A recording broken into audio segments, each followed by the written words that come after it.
ஒரு 11 வருஷத்துக்கு முன்னாடி வரைக்கும் வந்து பாத்தீங்கன்னா வச்சுங்களேன், எனக்கு ரொம்ப பயம் இருந்துச்சு என் லைஃப்ல. நம்ம என்னதான் பண்ண போறோம், எனக்கு எதுவுமே தெரியாது, என்ன பண்ண போறோம்னு யோசிச்சுட்டு பயந்து தான் இருந்தேன் நான் 14 வயசுல. அப்புறம் நம்ம எல்லாருக்குமே 14 வயசுன்றது வந்து பாத்தீங்கன்னா ரொம்ப சின்ன வயசு. 21 வயசு 14 வயசுல ரொம்ப பெரிய வயசா இருக்கும். அதனால நான் அப்ப யோசிச்சேன், சும்மா ஒரு 21 வயசுல நம்ம கண்டிப்பா வந்து பாத்தீங்கன்னா ஒரு ஒரு நல்ல பிசினஸ் பண்ணணும், யார்ட்டையும் வேலை செய்யக்கூடாதுன்ற ஒரு யோசனை வந்துச்சு எனக்கு. அதை அப்படியே விட்டேன். அதுக்காக பெருசாக எதுவும் ஒர்க் பண்ணல. ஆனால் என்ன பண்ணிட்டேன், ஏதாச்சும் ஒரு வேலைக்கு போயிட்டே தான் பண்ணாரு ஒரு ஸ்டேஜுக்கு அப்புறம். அப்புறம் ஒரு நாள் இன்னமும் தெரியல, திடீர்னு ஒரு ஸ்பார்க் நடிச்சது இந்த பிஸ்னஸில். இது கிடையாது, கம்ப்யூட்டர் கிடையாது, பிரிண்டர் கேட்ரிட்ஜ், அது மட்டும் தான் பண்ணிட்டு இருந்தேன். அது ஸ்டார்ட் பண்ணதுக்கப்புறம் சரி ஓகே, நம்ம அப்போ வந்து என் கம்பெனி நேம் வந்து பார்த்தீங்கன்னா குவாலிட்டி கம்ப்யூட்டர் கிடையாது, குவாலிட்டி ரீஃபில் தான். நம்ம அப்படியே இருந்தால் இப்போ பார்த்தீங்கன்னா ரோட்டில் பார்த்தீங்கன்னா பெரிய பெரிய பில்டிங் இருக்கும், ஹோட்டல் இருக்கும், இவங்களும் இங்கே தான் வச்சுருக்காங்க காசுன்ற மாதிரி இருக்கும். அப்போ நம்ம இந்த ரீஃபில் மட்டும் பண்ணிட்டே இருந்தோம்னா கண்டிப்பாக இதை அப்டேட் பண்ண முடியாது, நம்ம வேறு ஏதாச்சும் பண்ணணும் அப்படின்ட்டு என்ன பண்ணேன்னா, ஃபர்ஸ்ட் ஓகே ரீஃபில் பண்ணுறோமா, பிரிண்டர் சர்வீஸ் ஸ்டார்ட் பண்ணியிருந்தேன். ஃபர்ஸ்ட் சர்வீஸ் சொல்லிடுறேன், அப்புறம் சேல்ஸ் பார்ப்போம்.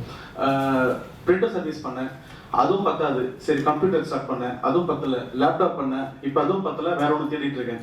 என்னோட பிஸ்னஸை அடுத்தடுத்த கட்டத்துக்கு ஏதாவது யோசிச்சிட்டே இருக்கணும்ன்றதுனால நான் அதை அப்டேட் பண்ணணுன்ற விஷயத்துல ரொம்ப ஸ்ட்ராங்காக இப்போ வரைக்கும் இருந்துகிட்டே இருக்கேன். எனக்கு எதுவும் பத்தல, இன்னும் நிறைய சர்வீஸ் கொடுக்கணும் நிறைய பேருக்குன்ற மாதிரி தான் இருக்கு. நெக்ஸ்ட் நான் அதுக்கப்புறம் கஷ்டப்பட்டு குவாலிட்டி கம்ப்யூட்டர் ஒன்று ஆரம்பிச்சிட்டேன். குவாலிட்டி ரீஃபில் வந்து பார்த்தீங்கன்னா ஒரு 100 ஸ்கொயர் ஃபீட்ல சின்னதாக ஒரு ஆஃபீஸாக இருந்துச்சு. அதிகமான நல்ல கஸ்டமர், நல்ல பிசினஸ் நான் பண்ணதுனால, எனக்கு நிறைய ஒர்க் வந்ததுனால எனக்கு அந்த ஆஃபீஸ் பத்தல. அப்புறம் ஒரு 800 ஸ்கொயர் ஃபீட்ல குவாலிட்டி கம்ப்யூட்டர்ஸ் சொல்லிட்டு ஒன்று ஸ்டார்ட் பண்ணிட்டேன். தென் வந்து பார்த்தீங்கன்னா லேப்டாப் பற்றி ஃபர்ஸ்ட் சர்வீஸ் பற்றி நான் சொல்கிறேன். பாருங்க, இந்த மாதிரி நிறைய பேர் வந்துட்டு உங்களுக்கே தெரியாமல் உங்கள் ஃப்ரெண்ட்ஸே இந்த மாதிரி நிறைய பேர் இருப்பாங்க. லேப்டாப் சர்வீஸ் வந்து பார்த்தீங்கன்னா மோஸ்ட் என்ன ப்ராப்ளம் வரும்னா, keyboard issue, touch pad issue, battery charge நிற்காது, அடாப்டர்ஸ் சார்ஜ் போட்டால் இப்போ கூட இந்த லேப்டாப்பில் சார்ஜ் இல்லை. ஒரு சின்னதாக பண்ணி ரெடி பண்ணி கொடுத்துட்டேன் உடனே. அது வந்து ப்ரெசன்டேஷன் போயிட்டு இருக்கு நல்லா. ஸ்க்ரீன் ப்ராப்ளம் இருக்கும், லேப்டாப் பவர் லேப்டாப்பே ஆன் ஆகாது, ஆனாலும் உங்களால் யூஸ் பண்ண முடியல, ஹேங் ஆகிட்டே இருக்கும். அந்த மாதிரி ப்ராப்ளம் இங்கே நிறைய பேர் சரி பண்ணி கொடுத்துருக்கேன். இந்த லேப்டாப் கூட SSD மாற்றி தீபிகா மேடம் லேப்டாப் தான் ரெடி பண்ணியிருக்கேன். இப்போ ரொம்ப அவங்க ஹஸ்பண்ட் ரொம்ப ஜாலியாக யூஸ் பண்ணுறாரு கேள்விப்பட்டேன் லேப்டாப். அப்புறம் ஆட்டோமேட்டிக்காக லேப்டாப் ரீஸ்டார்ட் ஆகிட்டே இருக்கும். எதுக்கு ரீஸ்டார்ட் ஆகுது உங்களுக்கு தெரியாது, கண்டிப்பாக அது எனக்கு தெரியும். நீங்கள் எடுத்துகிட்டு வந்து நல்லா உங்களுக்கு சூப்பராக ரெடி பண்ணி கொடுத்துருவேன். அப்புறம் ஓவராக ஹீட் ஆகும், ஏன் ஹீட் ஆகுதுன்னு தெரியாது, அதுவும் நான் பண்ணி கொடுத்துருவேன். நெக்ஸ்ட் வந்து பார்த்தீங்கன்னா இந்த மாதிரி நாங்கள் ரெடி பண்ணி கொடுக்கறதுனால ஒர்க் பண்ண போட முடியுமோ இல்லையோ, இந்த மாதிரி ஜாலியாக இந்த மாதிரி மற்றவங்க சந்தோஷப்படுத்தவும் முடியும். ஓகே, நெக்ஸ்ட் டெஸ்க்டாப்லையும் பார்த்தீங்கன்னா இந்த மாதிரி வேலை செய்யும்போது நிம்மதியாக வேலை செய்ய முடியாது. ஏன்னா நம்ம எல்லாருமே பிசினஸ் ஓனர்ஸ், நம்ம கிட்ட எல்லாருமே நிறைய பேர் ஒர்க் பண்ணுவாங்க. ஏன் இந்த ஒர்க் முடியல சார், கம்ப்யூட்டர் பிரச்சனை சார், ஏன் இது ஒர்க் ஆகல சார், லேப்டாப் இது மவுஸ் ஒர்க் ஆகல சார் அப்படின்வாங்க. இந்த மாதிரி காரணம்லாம் உங்கள் பிசினஸ் நடக்கூடாது, உங்கள் தெரிஞ்சவங்க பிசினஸ் நடக்கூடாதுன்னா இதை பாருங்க, இதே தான் சேம். டெஸ்க்டாப்பும் லேப்டாப்பும் பெரிய வித்தியாசம் வராது, சில விஷயம் மட்டும் தான் வரும். கம்ப்யூட்டர் ஆன் ஆகாது, ஆன் ஆகிடும், டிஸ்பிளேல எதுவும் வராது, நோ சிக்னல் வரும், ஆட்டோமேட்டிக் ரீஸ்டார்ட் ஆகும், over heating issue, hanging issue. கம்ப்யூட்டரும் பிரிண்டர், நீங்கள் 2 கம்ப்யூட்டர் வச்சிருப்பீங்க, ஒரு பிரிண்டர் வச்சிருப்பீங்க வீட்லேயும் சரி. ஷேரிங் கொடுத்துட்டோம்னா என்ன ஆகும்னா, நீங்கள் ஒரு பிரிண்டரில் 2 கம்ப்யூட்டர்லேருந்து பிரிண்ட் ஷேர் பண்ணிக்கலாம். 2 பிரிண்டருக்கும் மானிட்டர் ப்ராப்ளம்.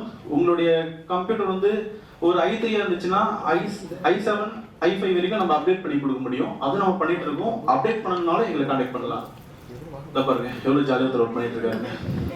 ஏன்னா நிறைய பேரோட ஃபங்க்ஷனை பீஸ்ஃபுல்லாக ரன் பண்றாருன்னா அந்த கம்ப்யூட்டர் கொடுத்ததும் நான் தான். அதில் ஏதாவது ப்ராப்ளம் வந்துச்சுன்னா அதை நான் தான் பார்ப்பேன். அவருக்கு நிறைய போகவே மாட்டேன்னு என்கிட்ட சொல்லியிருக்காரு. இல்ல ஐயோ மறந்துடாதீங்க. அப்புறம் முக்கியமான விஷயம் இது சீரியஸா என்னன்னா, நம்மளுக்கே தெரியாம நம்மளுக்கு வர ஒரு சின்ன மெயில்ல கூட நம்ம கிளிக் பண்ணிட்டா கூட நம்மளோட டேட்டாவை இந்த மாதிரி திருட ட்ரை பண்ணிட்டே இருப்பாங்க. இந்த மாதிரி ப்ராப்ளம் வரக்கூடாதுன்னா சேஃப்டியா முன்னெச்சரிக்கையா என்கிட்ட வந்துட்டு ஆன்டிவைரஸ் வாங்கிக்கோங்க. ஏன்னா ஆன்டிவைரஸ் வந்து ஜஸ்ட் எப்பயுமே நான் 700 சார்ஜ் பண்ணிட்டு இருக்கேன். இந்த வீக் மட்டும் உங்களுக்கு நான் கொடுக்குற பெஸ்ட் ஆஃபர், நீங்கள உங்க மூலியமா எந்த ரெஃபரல் வந்தாலுமே ஜஸ்ட் 350 50% ஆஃபர் நான் பண்ணித்தரேன்.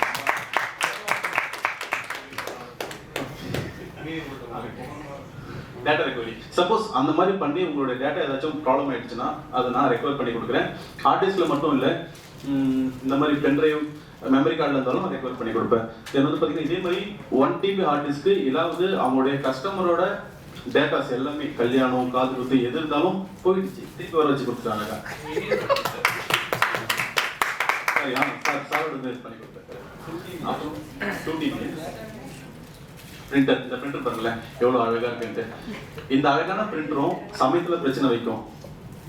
இந்த மாதிரி கோவம் வரும் உங்களுக்கு. இந்த மாதிரி கோவம் வந்தாலும் அதை அழகா எங்க ஆஃபீஸ் எடுத்துருவாங்க, இல்லைன்னா ஜஸ்ட் ஒரு கால் பண்ணுங்க, என் ஸ்டாஃப் அனுப்பிச்சு விடுறேன். இந்த மாதிரி ப்ராப்ளம் வந்தாலும் நாங்கள் அழகா சர்வீஸ் பண்ணி உங்களுக்கு பிரிண்ட் எடுத்து இந்த மாதிரி செய்வோம். ஓகே, அந்த பிரிண்ட் சரியா கிளியரா தெரியல. பிரிண்டர் ப்ராப்ளம் வரதுக்கு பிரிண்டர் மட்டும் பிரச்சனை இல்லை, அதுல வேற கார்ட்ரேஜும் பிரச்சனை. என்னன்னா கார்ட்ரேஜ் நம்ம என்ன மாதிரி கார்ட்ரேஜ் யூஸ் பண்றோம், என்ன மாதிரி பிரிண்டர் வாங்குறோம்ன்றதுல இருக்கு. நீங்க இந்த மேல ஒரு பிரிண்டர் இருக்கு பாருங்க, இதான் கணேஷன் சார் ஆஃபீஸ்ல, கௌதம் சார் ஆஃபீஸ்ல எல்லாம் இருக்கு. அது வாங்கினீங்கன்னா நீங்க குறைஞ்சது 15 வருஷத்துக்கு பிரிண்டர்ல வந்து மேக்ஸிமம் கை வைக்க வேணாம், அது மட்டும் ஓடும். சப்போஸ் வச்சதுனாலும் ஒரு 1000 ரூபாய் 1500 செலவு பண்ணாலே 15 வருஷத்துக்கு யூஸ் பண்ணிட்டே இருக்கலாம். இயர்லி ஒன்ஸ் ஒரு 1500 ரூபாய், அவ்வளவுதான். பாருங்க இந்த மாதிரி தான் வரும். இந்த மாதிரி ப்ராப்ளம் வரும்ன்றத சொல்றேன். இந்த மாதிரி வரது எதுவும் வந்தாலும் நாங்கள் இந்த மாதிரி ரெடி பண்ணி பக்காவா கொடுத்துருவோம். கிளாரிட்டி சூப்பரா இருக்கு. அப்புறம் எங்களை இங்கெல்லாம் கனெக்ட் பண்ணலாம். Hotels institute, sorry education institute, hospital, hotel, கடைங்க, ஷோரூம், மேனுஃபேக்சரிங் கம்பெனி. நான் மோஸ்டா பண்றதுல எங்கெங்கெல்லாம் பண்றேனோ அதை மட்டும் தான் திருப்பி போட்டிருக்கேன். ஏன்னா இன்னும் நிறைய இருக்கு இல்லையா. பீவல் ஹாஸ்பிட்டல் பண்றேன், ஜெம் ஹாஸ்பிட்டல், இன்னும் நிறைய ஹாஸ்பிட்டல் இருக்கு. ஷோரூம்ஸ் நிறைய பண்றேன், ஹோட்டல்ஸ் பண்றேன். இங்க நான் ரெகுலரா இங்கெல்லாம் எந்தெந்த லிஸ்ட்ல பண்றேனோ அதுல தான் மோர் ஆஸ் கேட்கறேன். ஏன்னா எனக்கு அதுல இருந்துச்சுன்னா யூஸ்ஃபுல்லா இருக்கும். தேங்க்யூ. क्वेश्चन இருந்துச்சுன்னா